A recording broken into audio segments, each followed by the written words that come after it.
Bismillahirrahmanirrahim. Alhamdulillahirabbil alamin. Wassalatu wassalamu ala asyrafil anbiya'i wal mursalin wa ala alihi wa sahbihi ajma'in. Rabbi shrah li sadri wa yassir li amri wahlul 'uqdatam min lisani yafqahu qawli. Subhanaka la ilma lana illa ma 'allamtana innaka antal 'alimul hakim. Wa la hawla wa la quwwata illa billahil 'aliyyil 'azim. Qala mu'allif Syekh Abdul Aziz rahimahullah ta'ala wa nafa'ana bi barakati ulumihi fid darain amin. Buku surat 11 surat 11 pada kata tanbihun amrun munabbahun liman ghafala bima taqaddama. Ini suatu penjagaan. Tanbihun bermula mengetahui hukum adat itu suatu perkara yang baik dan bagus. Kita mengetahui hukum adat ini suatu perkara yang baik. Pasal apa mengetahui hukum adat ini suatu perkara yang baik? Kerana orang yang tidak mengetahui akan hukum adat, orang yang tak mengetahui akan hukum adat itu terkadang menjadi fasik, khurujut ta'at, terkeluar daripada ta'at. Seperti apa? Seperti mengatur seseorang dengan wajib adat itu dengan wajib akal. Dia mengatakan apa? Seorang itu mengatakan wajib adat itu dengan wajib akal. Dia bertukar hakikat. Misalnya mana? Seperti seseorang yang memotongkan suatu tali dengan pisau yang tajam. Satu tali, seorang datang bawa pisau yang tajam, tiba-tiba tidak putus tali itu. Lalu seorang berkata tak terima akal, tali itu tidak putus. Ada jahil hukum adat, jahil hukum akal. Sepatutnya yang tak terima itu adat kebiasaan. Sepatutnya yang tak terima adat kebiasaan. Adapun pada akal boleh, boleh dia terima atau tidak terima itu boleh. Bersamaan. Karena Allah Ta'ala bersifat dengan qadirun. Innahu ala kulli syai'in qadir. Allah Ta'ala kuasa atas setiap sesuatu. Sesuatu itu masuk dalam 4 bahagian kata setengah ulama. Ada kata setengah masuk dalam wujudi. Ada kata setengah masuk dalam perkara yang makdum. Ada kata setengah masuk dalam amrun iktibari. Kata setengah masuk dalam hal. Demikian sifat Allah SWT. Masuk kita akidah nak mengaji ilmu tauhid, buku iman, tapi tak dapat tidak, dia punya wasil hadap tangga. Kena reti hukum akal, reti hukum syarak, reti hukum adat. Takut-takut bila bertukar hukum boleh jatuh kufur, boleh jatuhnya fasik. Sifat Allah Ta'ala maklum kita kan. Sifat Allah Ta'ala sifat nafsiyah, sifat salbiyah, sifat ma'ani, sifat ma'nawiyah.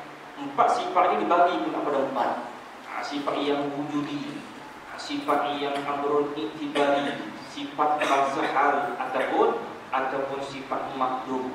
4 ini dikatakan apa? Dikatakan syai'in. Innahu ala kulli syai'in qadir. Itu dikatakan sesuatu itu. Takut-takut bertukar hakikatnya. Dan seseorang pula membakar akan kayu yang kering. Tiba-tiba didapatinya seseorang kayu itu tidak hangus. Diambil kayu yang kering, kemudian dibakar atas api itu, tiba-tiba didapati tak hangus kayu itu. Lalu berkata ia seorang tak terima akal kayu itu tidak hangus. Dia bertukar hakikat. Hukum adat mengatakan wajib hangus. Hukum adat diruhai padanya. Bila cuba sekali ambilkan benda yang kering dibakar atas api, belum hangus. Kali kedua kita cubakan sekali lagi, belum hangus. Maka terbit hukum adat mengatakan wajib. Bila benda yang kering diletakkan di atas api, wajib hangus. Itu menurut hukum adat. Tapi belum tentu dari segi hukum akal. Sebab itu tak boleh. Takut-takut dia bertukar hakikat antara hukum adat dan hukum akal. Maka adalah orang yang berkata seperti ini jahil katanya. Dengan hukum adat, orang yang jahil, ulama buat kias seperti mata putih dan mata hitam. Nak dibandingkan orang yang jahil ini dekat dengan kufur ini dibandingkan seperti mata putih dengan mata hitam. Begitu dekatnya orang jahil dengan sifat kufur ini. Dulu dibahaskan kufur ada 4 bahagian. Kufur nifaq, kufur ingkar, kufur juhud, kufur inad, Bila gelincir iman, maka dia akan kufur. Kufur tu kufur tanda mana? Sebab tu dulu kita bahaskan bahagian kufur yang empat kan. Kufur ingkar, orang yang tak percaya. Tak percayakan akan kewujudan Allah Subhanahu Wa Taala, kemudian tak percayakan akan utusan Allah Subhanahu Wa Taala, maka dia menentang, tak terima. Orang kata kufur ingkar namanya. Kalau kufur nifaq, dikatakan kepada orang munafik, zuhir di Islam, zuhir Islam, tapi batinnya hakikatnya dia kufur. Orang panggil orang kufur nifaq namanya. Sebab itu dia kata maka adalah orang yang perkara seperti itu jahil dengan hukum adat dan terkadang menjadi kufur. Itu yang paling takutnya. Sebab itu iblis dia tidak akan berdiam diri. Kalau kita meninggalkan perkara wajib, tinggalkan sembahyang tak sembahyang, tinggalkan puasa tak berpuasa, tak keluarkan zakat tak bersedekah, kemudian kita melakukan perkara yang haram, kita melakukan perkara yang haram, berjudi ke, berzina, minum arak, iblis tetap akan goda lagi. Sebab apa? Kita masih lagi ada iman. Masih ada iman itu dalam wa yaghfiru ma duna dzalika liman yasha.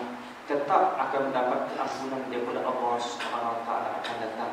Selama mana kita ada iman, tetap iblis akan goda. Bila kita gelincir daripada iman dengan bahawa kita kufur. Kufur ni orang ingkar, dua kata ingkar. Kemudian iblis baru berlepas diri. Tak ada kena-mengena dengan aku kata iblis. Sebab orang yang kufur maka tidak akan mendapat syurga daripada Allah Subhanahu Wa Taala. Kekal selama-lamanya dalam api neraka. Itu iblis baru berlepas diri. Maka orang yang jahil hukum adat bertukar dengan hukum akal, dia punya sampai kesudahannya menjadi kufur. Seperti mana? Seperti mengingkarkan mukjizat nabi-nabi. Satu perkara yang mencarikan adat, yang melemahkan orang lain dia bertiru buat. Itu dia katakan mukjizat nabi-nabi. Misal mana seperti mukjizat Nabi ini seperti tongkat Nabi Musa alaihissalam menjadi ular. Bukan sekali berlaku, bukan sekali ini berlaku, banyak kali. Pada adat mustahil tongkat kayu itu boleh bertukar menjadi ular. Ketika Nabi Musa alaihissalam berkahwin dengan anak Nabi Syuaib alaihissalam. Nabi Syuaib ini dikatakan apa? Dikatakan seorang daripada 5 orang Nabi daripada bangsa Arab. 5 orang Nabi daripada bangsa Arab. Nabi Hud, Nabi Saleh, Nabi Hud, Nabi Saleh, Nabi Syuaib, Nabi Muhammad. Dikatakan antara 5 orang Nabi daripada bangsa Arab. Lain semua kebanyakan daripada Bani Israel. Sebab itu buat Arab, orang lagi dulu dalam buat zaman jahiliyah, ribuan tahun terputus Nabi. Daripada Nabi Ibrahim sampai Nabi Muhammad 40,000 tahun. Anak Nabi Ismail, buat bangsa Arab. Nabi Ibrahim, Nabi Nuh nak sampai ke Nabi Isa dah hampir 4,000 tahun. Nabi Isa nak sampai Nabi Muhammad hampir 600 tahun. Berapa ribu tahun terputus Nabi golongan bangsa Arab ini. Sebab itu dalam zaman jahiliyah. Sebab itu diutuskan Nabi akhir zaman kafatan linnas, untuk sekalian manusia. Sampai akhir zaman ini. Maka diingkarkan oleh Nabi Musa. Satu ketika Nabi Syuaib, pak mertua Nabi Musa, dia suruh anaknya, isteri yang dikatakan isteri Nabi Musa alaihissalam. Kemudian disuruh pergi ke rumah, ambilkan tongkat. Daripada banyak tongkat Nabi Syuaib ini diwarisi daripada Nabi Adam alaihissalam. Maka Nabi Adam turun daripada surga ke muka bumi ini, dia katakan 5 golongan. Bila Adam tersalah, dikatakan dia rasa ingin, tertipu dengan tipu daya iblis. Ketika dalam syurga, dia pun makan buah kurdi, tanggal makan kemuliaan. Maka turun Nabi Adam AS ke muka bumi. Itu yang orang yang awal. Diikuti dengan Hawa AS. Kemudian diikuti dengan burung merak. Diikuti yang keempatnya dengan ular. Kemudian yang kelima diikuti dengan iblis. Turun ke muka bumi. Maka Allah Ta'ala bekalkan kepada Nabi Adam AS satu tongkat daripada syurga yang diwarisikan sehingga Nabi Syuaib alaihissalam kemudian diberikan kepada siapa? Diberikan kepada Nabi Musa alaihissalam. Ketika Nabi Adam turun ke muka bumi, ketika itu semua tanah ini beracun. Semua tanah beracun. Ketika Adam turun daripada surga, tidak ada pakaian. Maka pakaian kemuliaan tertanggal. Maka Nabi Adam sempat petik berapa helai daun, tutupkan kemaluannya. Ketika itu Nabi Adam turun, dia jumpa ular. Maka Nabi Adam tukarkan daun yang ditutupkan kemaluan, diberikan kepada ular. Ular itu makan, dia keluar dari kain. Keluarkan kain buat jadikan baju. Kemudian Nabi Adam dipunyakan dengan ucapan Bismillahirrahmanirrahim. Satu ucapan, satu kalimah, 4 kalimah, 19 huruf. Dikatakan kehebatan yang melampaui di 7 kata langit, 7 kata bumi. Dan Nabi Adam baca ucapan Bismillahirrahmanirrahim, maka dikatakan bumi yang racun semua menjadi penawar. 3 orang Nabi yang mendapat ucapan kalimah Bismillahirrahmanirrahim yang Allah tidak berikan para nabi-nabi yang lain. Yang kedua Nabi Sulaiman alaihissalam. Yang ketiga Nabi Muhammad sallallahu alaihi wasallam. Nabi Muhammad alaihi Bismillahirrahmanirrahim wa mursaha. Itu kehebatan yang akan diberikan. Ketika mana ketika Nabi Syuaib berikan Nabi Adam tongkat, ketika itu Nabi Syuaib pesan Nabi Adam, lepas ni kambing-kambing yang kami ada ni aku serahkan kepada kau wahai Musa. Maka Nabi Syuaib berpesan, wahai Adam, jangan kamu bawa kambing-kambing kita ni ke tepi sungai tersebut. Sebab ada ular dekat situ nak makan nanti kambing kita. Ketika itu kemudian tak lama kemudian Nabi Musa pun bawa kambing-kambing. Yang diserahkan pada Musa. Yang Musa bawa ke padang tersebut, Nabi Musa berhak tertidur di padang. Kemudian tongkat yang diberikan tersebut letakkan di sisi Nabi Musa alaihissalam. Kemudian keluar ular daripada tebing sungai tersebut, daripada sungai nak makan kambing. Dalam tak sedap Nabi Musa tidur itu, ular di tongkat yang sebelah Nabi Musa itu bertukar menjadi ular yang begitu besar. Dia makan semua ular yang ada di sungai tersebut. Maka kelihatan bangkainya saja. Kemudian tak ada Nabi Musa bangun, tongkat tersebut, ular tersebut dia bertukar menjadi tongkat semula. Nabi Musa bangun, dia tengok tongkat dari sebelah, dia tengok kelihatan begitu banyak bangkai-bangkai ular tersebut di sungai tersebut. Itu salah satu. Ketika dia berlawan dengan sihir pun, tongkat yang tersebut bertukar menjadi ular. Ketika itu lari Nabi Musa alaihissalam. Maka Allah Ta'ala tak pesan. Allah Ta'ala pesan Nabi Musa campak ke tongkat. Allah Ta'ala tak boleh tahu tongkat menjadi apa. Tak tahu jadi ular, terkejut Nabi Musa. Lari Nabi Musa. Tak tegur Nabi Musa, tetap kamu berdirian. Itu banyaklah kisah tongkat Nabi Musa itu. Sehingga apa? Sehingga kan diwarisi oleh Bani Israel. Ketiga, maka wafatnya Nabi Musa alaihissalam, wafatnya Nabi Harun alaihissalam, ada peninggalan. Peninggalan yang disimpan dalam tabut peti, satu peti. Ada gelangan tabut. Peti itu orang buat Bani Israel dijadikan apa? Jadikan wasilah. Orang panggil disebabkan tawasul. Dia nak pergi ke mana, dia bawa peti itu. Apa ada kandungan isi peti? Antaranya tongkat Nabi Musa alaihissalam, antaranya janggut putih Nabi Harun alaihissalam, antara yang ada dalam peti tersebut gambar-gambar daripada awal zaman Nabi Adam alaihissalam sampai gambar zaman Nabi akhir zaman Nabi Muhammad sallallahu alaihi wasallam. Maka bertuah orang Bani Israel. Dilihat gambar orang Bani Israel zaman apa? Zaman Nabi Musa lah. Kemudian kewafatan Nabi Musa. Hebat yang akan memberikan kelebihan kepada Bani Israel, tapi mereka ingkar. Walaupun mereka tak dan dengan zaman Nabi Adam pada permulaan, mereka tak dan berjumpa dengan Nabi akhir zaman Nabi Muhammad, tapi boleh mereka lihat gambar-gambar mereka. Mereka nak ke mana, mereka bawa peti. Mereka nak berperang, mereka bawa. Mereka tawasul, mereka menang dalam peperangan. Itu dikatakan apa? Mukjizat Nabi ini.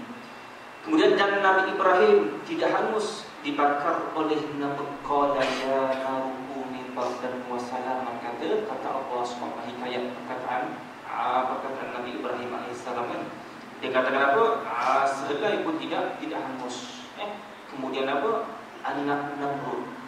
Dia tengok lagi jauh, dia minta izin ayah dia.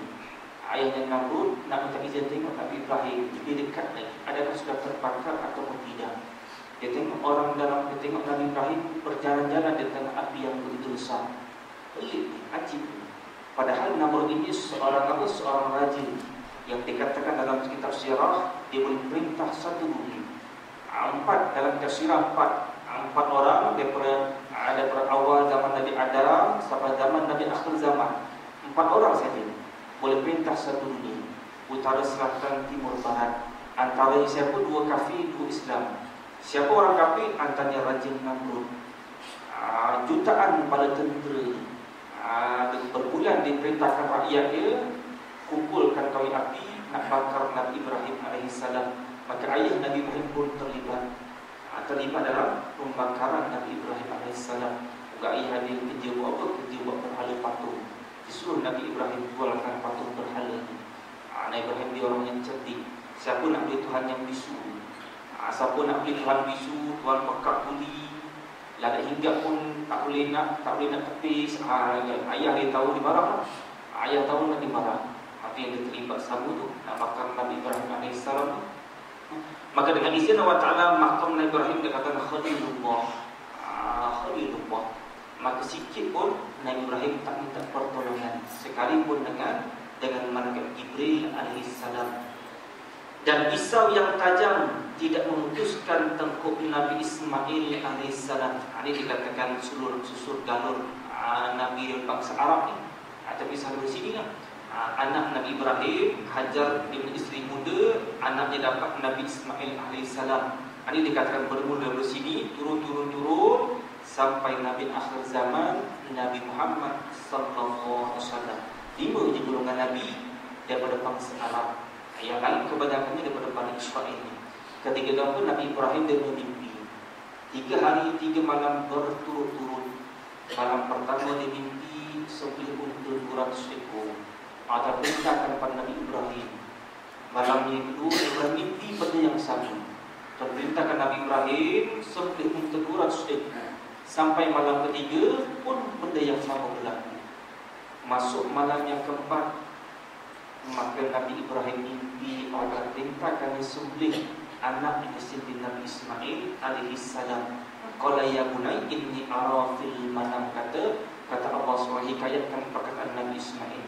Anni asbahuka, bahwa aku akan sembelih engkau wahai Nabi Ismail. Fanzur, kata Nabi Ibrahim, kamu pilihlah.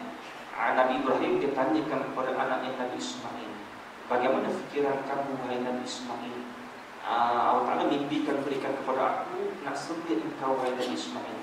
Ketika itu perlintas di hati Nabi Ibrahim, kalau aku tak dapat anak ni, dah tentu Allah tak akan turunkan wahyu perintah suruh sembelihkan anaknya.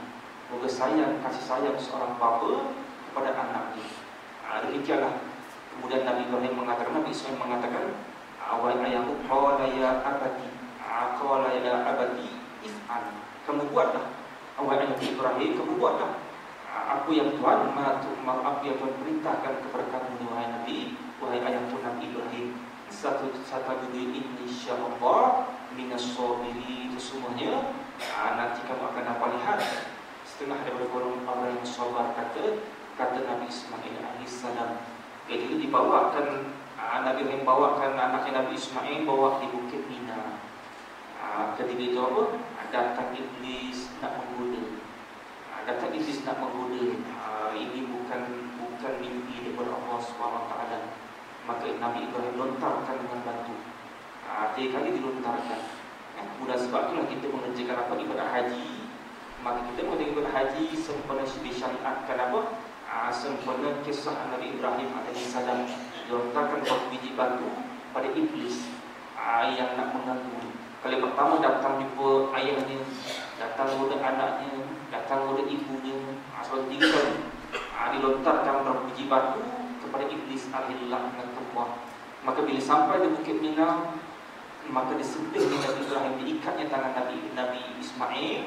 Bila diikat tangan Nabi Ismail, kemudian disembelihnya dengan sungguh kata itu 2 kaul. Kata setengah tak ada nak sembelih. Kata setengah Nabi Ibrahim sembelih semua dengan pisau. Tak terputus. Kemudian Nabi Ibrahim minta doa kepada Allah Ta'ala, biarlah pisau ini boleh berbicara dengan aku, kata Nabi Ibrahim. Akhirnya pisau itu boleh berbicara dengan Nabi Ibrahim alaihissalam. Setengah daripada mukjizat. Kenapa engkau ni? Apa masalah engkau, kata Nabi Ibrahim ni? Tak boleh nak memutuskan Nabi Ismail ni. Dia kata ini perintah daripada Tuhan, perintah daripada Allah SWT. Kalau aku putuskan walaupun sehelai bulu roma Nabi Ismail, nescaya Tuhan akan bakar aku dalam api neraka Jahannam, kata pisau. Nabi Ibrahim pun ajib pelik. Di mimpi wahyu daripada Rasulullah anaknya. Tiba-tiba datang malaikat Jibril, sapukan sayap pada pisau, tumpul pisau. Kemudian Nabi Ibrahim jumpakan pula tetap di batu, terbelah batu sampai memancar air dari batu. nak boleh tajam sungguh pisau Nabi Ibrahim itu. Bila cubakan letak di batu, terbelah batu pun, keluar air pula daripada batu. Kemudian baru turun, nampak dengar suatu suara di celah satu bukit, kedengaran suara Allahu Akbar, Allahu Akbar, Allahu Akbar. Rupanya itulah malaikat Jibril alaihissalam turunkan wahyu datang jumpa Nabi Ibrahim. Dia mengatakan, qad sadaqta, maka benarlah engkau. Qad sadaqta ru'ya, maka benarlah engkau Ibrahim, mimpi kau itu benar. Maka Allah Ta'ala gantikan apa? Anak Nabi Ismail dengan binatang kambing dia bersyukur. Warnanya hitam keputihan. Kambing yang setengah daripada 10 binatang. Diriwayatkan ulama menyatakan 10 binatang boleh masuk syurga akan datang. Setengah hari daripada datang tersebut kambing Nabi Ibrahim. Yang berwarna putih kehitaman. Kuku pun daripada apa? Daripada emas permata zamrud, daripada zamrud, zabarjan, moga binatang dan syurga. Itu dikatakan benda yang tak masuk akal. Kalau orang kita nak fikir semata-mata, kalau kita ceritakan kepada orang lain, yang orang yang tak beriman, dia kata mesti itu mustahil. Pasal menyalahi adat. Benda yang menyalahi adat tak masuk akal. Takut-takut bertukar hukum. Dan air yang banyak keluar di jari Nabi Muhammad alaihi salatu wassalam ketika berlaku dalam satu peperangan, kehabisan air. Kemudian apa? Sahabat tengah mencari air, dibawa katakan Nabi dia, siapa yang ada sisa bagi air? Satu sahabat bawakan satu bekas yang tertinggal air, Nabi selamkan dengan jari-jarinya, maka memancar air membuak-buak. Inilah air yang paling mulia. Kemudian air itu dah tak ada lah. Sebab itu dikatakan kemudian air telah Zamzam pula. Air itu dah tak ada lah. Air yang memancar membuak-buak daripada jari Nabi, sehingga sahabat boleh minum. Itulah air yang paling mulia dalam dunia. Cuma nisbah bila dah tak ada, dimasukkanlah. Itu kan pula air yang paling baik dalam dunia, air Zamzam pula. Sahabat-sahabat boleh berwudu, boleh mandi. Kehebatan Nabi kita. Kata setengah ulama diriwayatkan puluhan ribu mukjizat Nabi kita. Semua mukjizat yang ada pada Nabi-Nabi lain, semuanya ada pada Nabi kita Nabi Muhammad sallallahu alaihi wasallam. Maka semuanya itu mustahil pada adat, tapi harus pada akal. Pada adat dia katakan mustahil, tak masuk akal. Bukanlah mustahil pada akal dan bukanlah pula wajib pada akal. Sebab itu dia katakan harus pada akal. Wal yuta'ammal, maka janganlah kamu perhati diri dengan Allah Adam. Kemudian masuk nak bicarakan bab hukum akal. Dia kata huraian yang keempat pernah menyatakan hukum akal. Bermula makna hukum akal itu ialah keputusan. Hukum itu dikatakan keputusan yang memutus seseorang, yang memutus oleh seseorang, memutuskan dengan akal. Wasitahnya akal. Lalu itulah diisnadkan, disandarkan kepada akal yang berhukum. Oleh kerana akal itu yang dikatakan apa? Disandarkan kepada akal. Sebab itu hakim yang dikatakan akal. Akal seseorang. Sebab itu cara nak buat keputusan ni dari tiga. Kadang-kadang sebab itu dikatakan dipanggilkan hukum ni terbagi bertiga. Dia ikut wasitahnya. Kalau dia berakal yang memutus, para panggilkan hukum akal. Kalau adat yang memutus, para berhukum adat. Kalau syarat yang memutus, dikatakan hukum syarat. Seperti apa dulu kita bicara dah, hukum mati. Allah Ta'ala kata kullu nafsin za'iqatul maut. Tiap-tiap yang bernyawa pasti akan merasakan mati. Maka terbitkan hukum wajib kita kena mati. Maka hukum apa? Ada kita nak datang hukum akal ke, hukum adat ke, hukum syarak. Hukum mati. Kalau nak dikatakan hukum syarak, apa wajib pada syarak? Benda yang kalau kita kerjakan dijanjikan pahala, kalau kita tinggalkan dijanjikan azab siksa. Kalaulah dikatakan mati itu hukum syarak, bagaimana sekarang kita tak mati itu berdosa? Kalau katakan mati itu hukum syarak, kalau kita sekarang kalau mati hukum syarak, kita mati ini kita berdosa. Adakah kita perlu bunuh diri? Sebab itu dikatakan jangan jahil berhukum. Kalau hukum adat, kebiasaan dia orang mati. Kalau hukum akal, boleh jadi mati, boleh tak mati. Tapi tidak dengan janji firman Allah SWT, kullu nafsin za'iqatul maut. Pasti dah bila ada nyawa roh, pasti akan semua akan merasakan mati. Sebab itu dikatakan hukum akal yang apa? Hukum akal yang zati. Orang mungkin bukan hukum syarak. Titik pada nisbah janji Allah Ta'ala wajib, nisbah syarak, tapi bukan hukum syarak.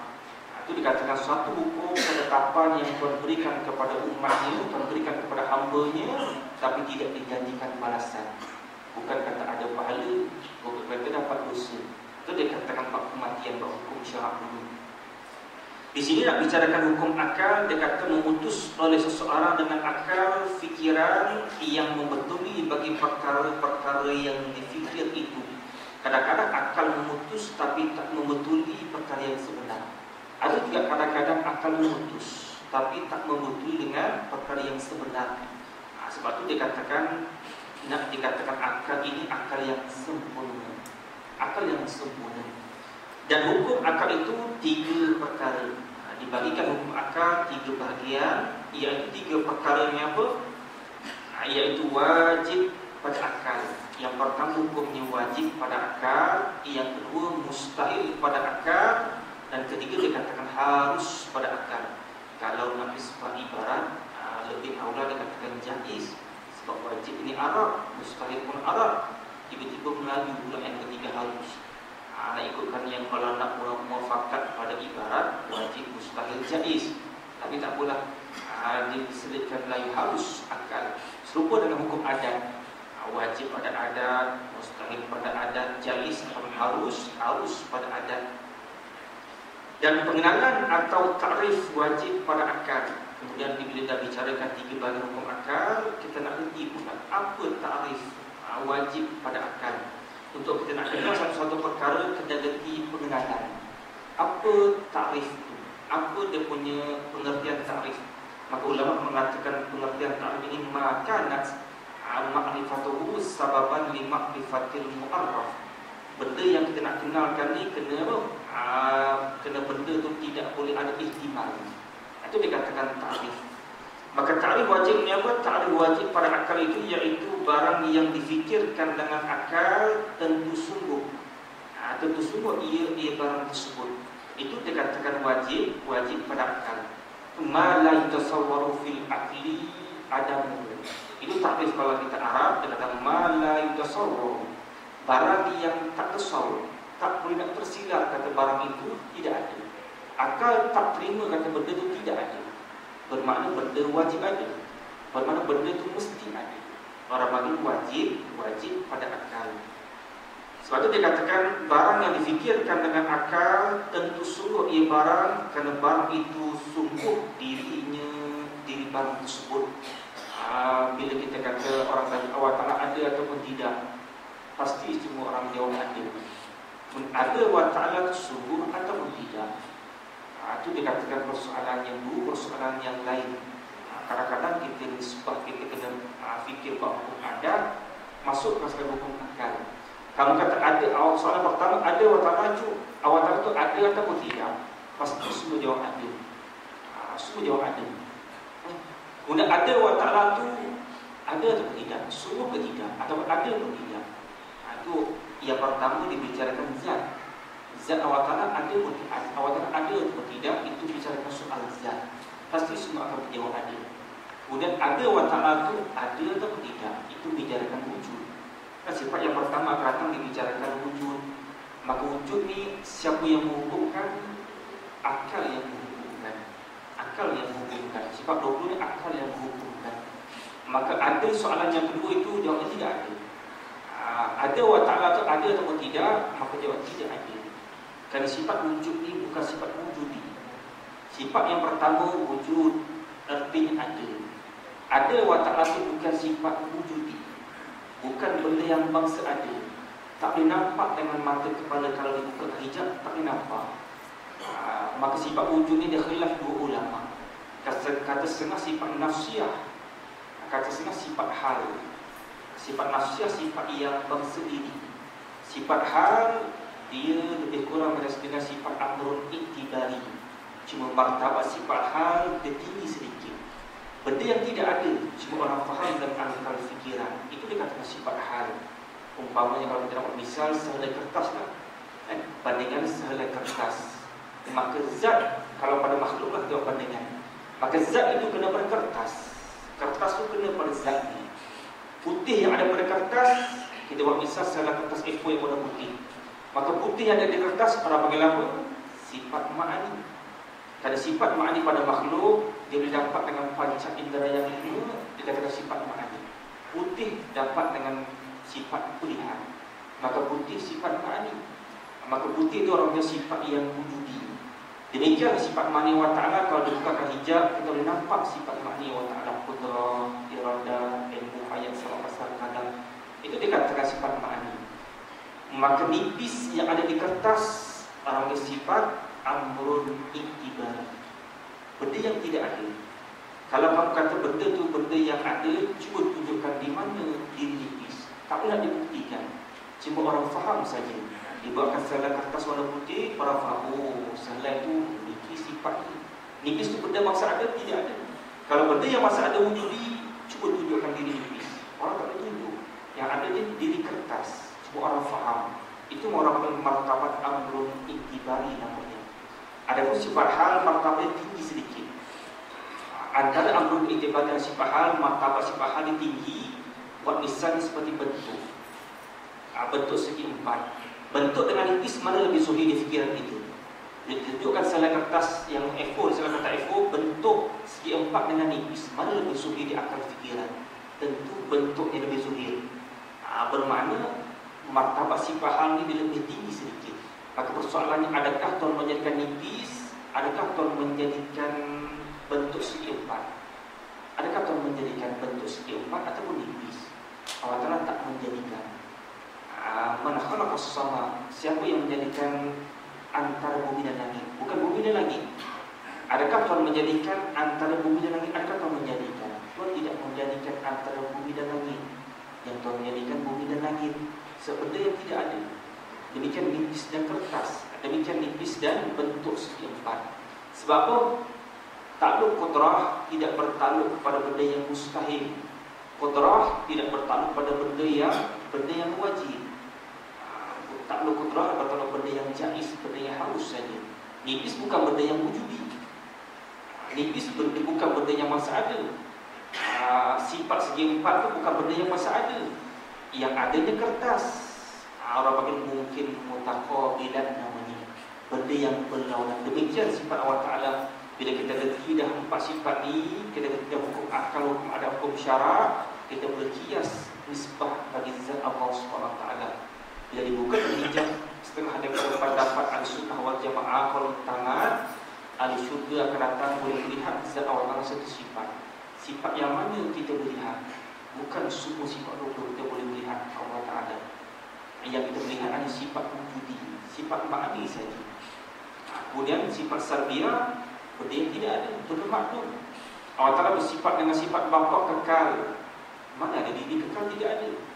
Demikian sifat amrun iktibari, benda yang tidak ada, orang faham. Bila zatnya kekal tak binasa, orang faham, oh zatnya kekal. Bila tak binasa, orang faham zatnya kekal. Benda ada lah kekal tu. Kekal bukan benda yang wujudi. Orang faham saja. Maka tak boleh lihat sifat kekal akan datang. Demikian sifat wahdaniah, sifat satunya wa ta'ala. Demikian lima sifat salbiyah. Bila kata tidak, misalnya makhluk, wujudi, makhluk lain pula. Kalau makhluk ini kita buat misal salah kertas warna putih, apa kata warna hitam yang ada di kertas tersebut? Yang tentu benda yang tidak ada. Hitam di kertas benda yang tidak ada.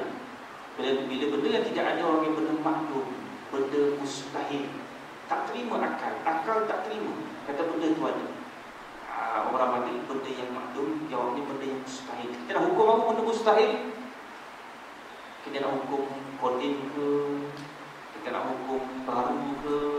Kan seperti apa? Seperti sifat mustahil pada Allah Ta'ala. Tuhan bersifat dengan kudrah, artinya berkuasa. Sifat kudrah Allah Ta'ala kodim, zat pun kodim. Apa kata sifat mustahil kudrah itu lemah? Lemah di zat Allah Ta'ala, kita nak hukum apa? Kodim ke baru? Kita nak hukum apa? Lemah di zat Allah Ta'ala itu kodim ataupun baru?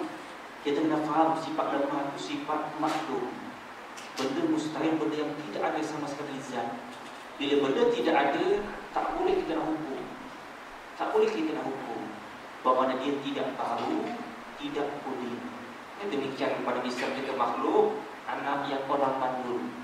Anak orang mandul, bila kita kata kita ni orang mandul, tak timbul persoalan. Anak kamu lelaki ke perempuan? Anak kamu umurnya 10 tahun ke 20 tahun. Dah kata mandul, mana ada anak. Tiba-tiba nak hukum lelaki ke perempuan. Tiba-tiba nak hukum umurnya 10 tahun ke 20 tahun. Demikianlah sifat makhluk mustahil. Benda yang tidak ada. Bila benda tidak ada, tak boleh kita nak hukum. Ini pada akal. Ini pada akal hukum. Ini lagi dibicarakan hukum akal ni. Ini dibicarakan hukum akal. Cuma jangan kita bertukar hakikat lah. Jangan bertukar hakikat. Sebab tu dia katakan bahawa seperti ada Allah SWT, maka apabila kita fikir dengan akal kita, tentulah kita memutus dengan akal akan sungguh. Kerana ada Allah Ta'ala itu sungguh. Allah Ta'ala ada, tentu ada.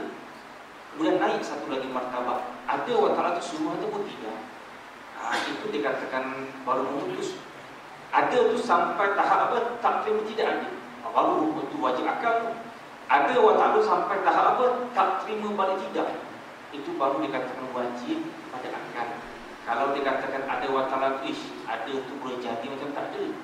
Itu tak sabit lagi wajib pada akal tu. Itu baru pada adat. Itu baru wajib pada adat. Kerana hal api, kertas yang kering bila dia terbakar dengan api letakkan atas api, hangus tak? Tentu hangus. Confirm hangus. Confirm tu tahap mana? Sungguh mesti ke ataupun boleh tidak. Itu orang terbit hukum akal pula. Bila kata tentu ada Allah Ta'ala, belum lagi sabit hukum akal. Ada tu tahap mana? Sampai tahap kata tak terima boleh tidak ada. Orang panggil baru sabit wajib pada akal. Memutus kata Allah Ta'ala itu ada. Cuma beza lah. Wujud makhluk dan wujud yang apa? Wujud makhluk dengan wujud benda yang Allah Ta'ala wujud kodim ni berbeza. Wujud yang zati, kita ni wujud yang jaiz. Sebab tu tak timbul persoalan. Kalau orang tanya, kuasa tak Allah Ta'ala nak menjadikan anaknya, kuasa tak Allah Ta'ala nak berdiri dalam masjidnya, tak timbul persoalan. Kalau berhenti dah hukum akal ni kan. Dan umpama bagi ada Allah Ta'ala tu apa? Daripada segala perkara yang wajib pada akal. Ikutlah. Sama ada sifat kidal ke, sifat nafak ke, sifat qudrah ke, sifat kalam ke. Kemudian dan pengenalan atau ta'rif mustahil. Dia ta'rifkan benda yang mustahil, hala yahilu. Dikatakan yang mustahil pada akal itu ialah barang yang difikirkan dengan akal tentu tidak. Ma la yutasawwaru bil akli wujuduhu. Akal tak terima kata benda itu ada. Akal memutus, akal memikir kata benda itu, akal memikir kata benda, akal tak terima kata benda itu ada. Akal bagi hukum mustahil. Bermakna benda itu mesti tidak ada. Atau dikatakan benda yang mustahil. Maka ilmu Allah Ta'ala mencakupi mengetahui benda yang wajib, benda yang mustahil, benda yang harus. Bukan kata Allah tak tahu benda mustahil. Mustahil itu benda itu ada, tidak. Tahu kata benda itu tidak ada.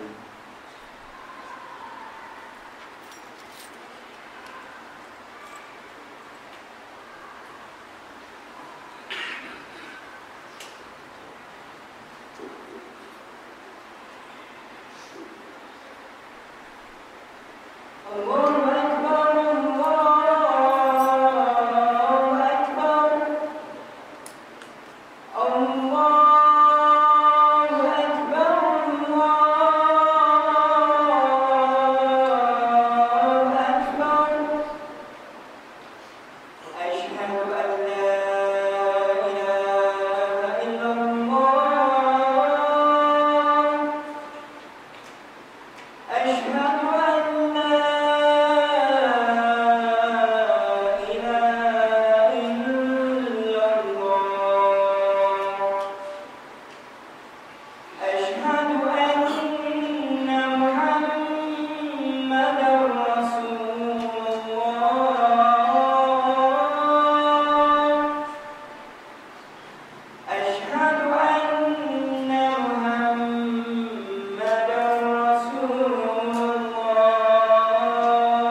sikit administration.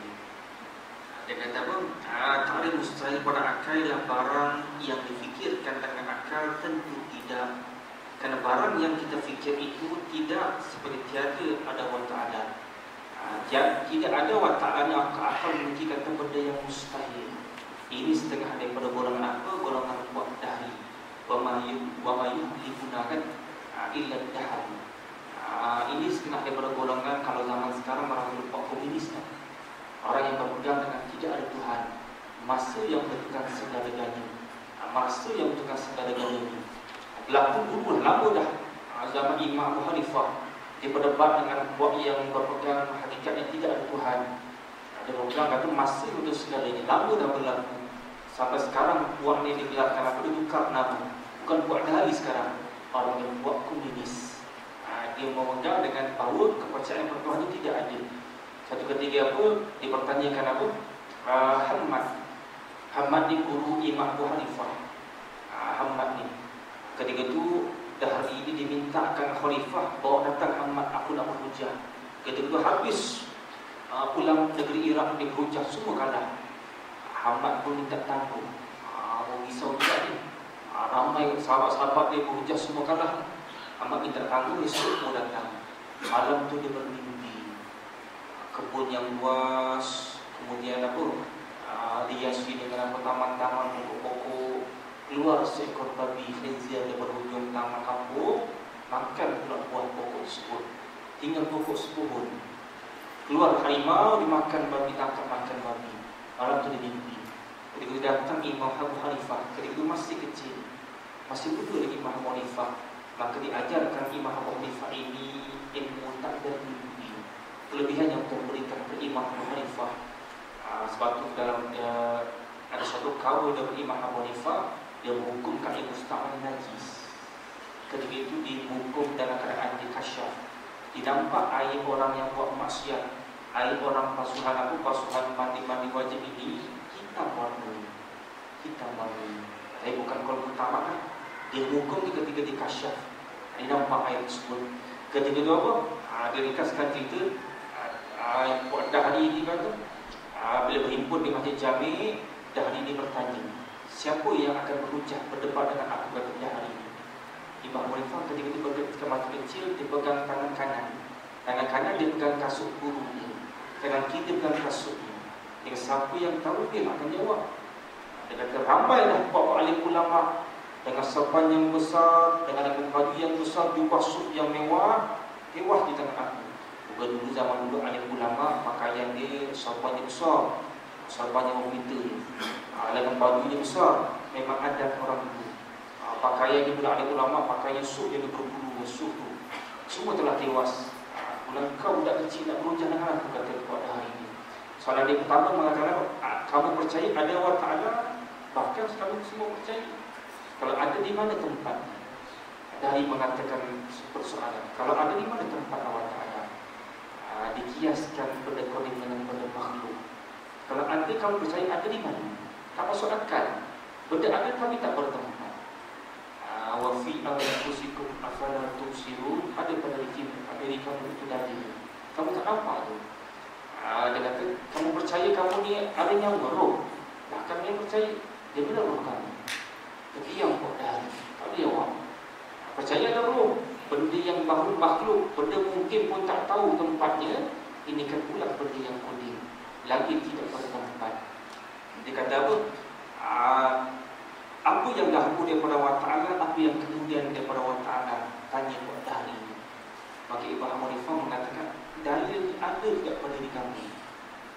Huwal awwalu wal akhiru wal zahir wal batin.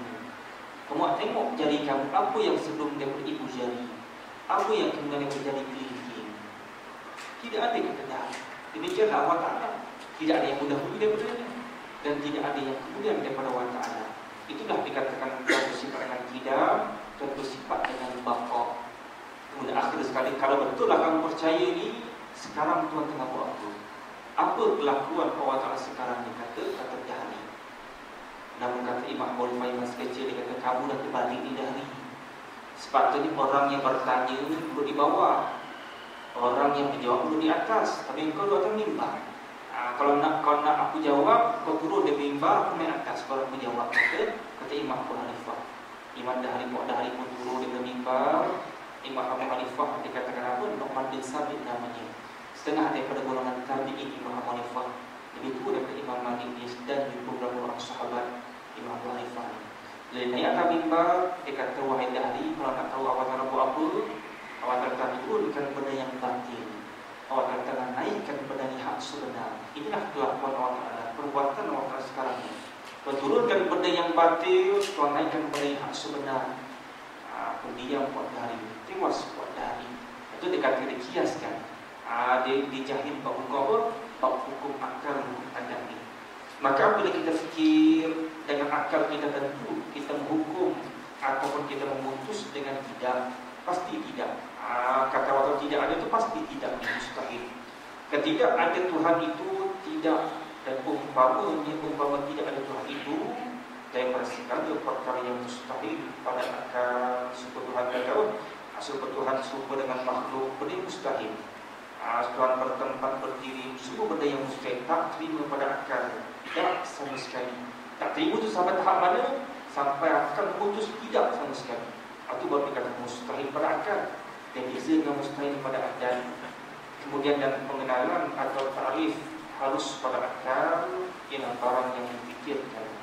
Allah Subhanahu wa ta'ala suatu sahabat. Bismillahirrahmanirrahim. Allahumma faqihna fid-din wa 'allimna fit-ta'wil. Allahumma tabih hikmatika futuhal 'arifin waj'alna bi rahmatika ya arhamar rahimin. Sallallahu ala sayyidina Muhammad wa ala alihi wa sahbihi wa sallam.